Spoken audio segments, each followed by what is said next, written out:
In order to shoot down helicopters, it's possible to build a small killer aircraft. The aircraft would weigh perhaps 30 pounds. It would have to have a top speed in excess of 200 miles per hour. It would have a camera on the front end, which would enable it to be flown directly into the helicopter. It would have a contact explosive. It would probably have to physically strike the helicopter in order to detonate. Depending on the design of the explosive charge, it could also be used to attack tanks, other armored vehicles, and trucks. The imagery sent back from the camera would have to be secure, so it would probably be a fairly low transmission rate and it would be a degraded image. The personnel using it would have to practice attacking and tracking degraded images. If it weighs 30 pounds, and if it can have a lift-to-drag ratio of 10 to 1, it would have 3 pounds of drag. 200 miles per hour is about 300 feet per second, so you multiply 3 by 300, you're up close to 1,000. 1 horsepower is 550 foot-pounds per second.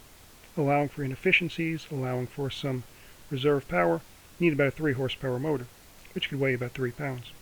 For an internal combustion engine, you need about 1/2 pound of fuel per horsepower per hour. So 2 pounds of fuel should enable it to fly around for at least 1 hour. So it can be launched, it can fly around for an hour looking for a target until it finds the target before it falls out of the sky. It will be launched from a launcher, a ramp that will be set onto the ground. It would have a rocket motor fitted. The rocket motor would ignite, accelerate it off the ramp. At the end of the ramp, it would have to have enough forward speed that its control surfaces could maintain stability and have a basic level of control. If the ramp is 6 feet long, and it accelerates at 5 Gs, about 160 feet per second squared, at the end of the ramp it will be traveling at about 45 feet per second, or about 30 miles per hour. That could have that minimum level of control. That could be a minimum control speed. Its wing area would have to be about 1 square foot. It would be fired off the ramp by the rocket motor. It would have a 2-bladed propeller at the back. The propeller would be locked in a horizontal position. When it finally achieves enough speed that the wings are achieving adequate lift for flight, the rocket motor would fall away, the propeller would be unlocked, and would start spinning.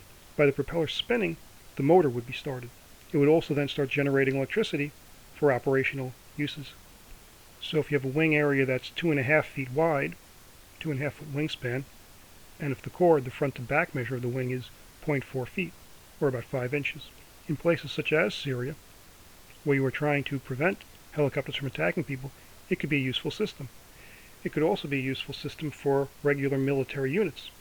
The problem with attacking both helicopters and armor is, because the image is so degraded, there is a danger of striking friendly vehicles, which means that a great deal of care would have to be shown in situations where it is used.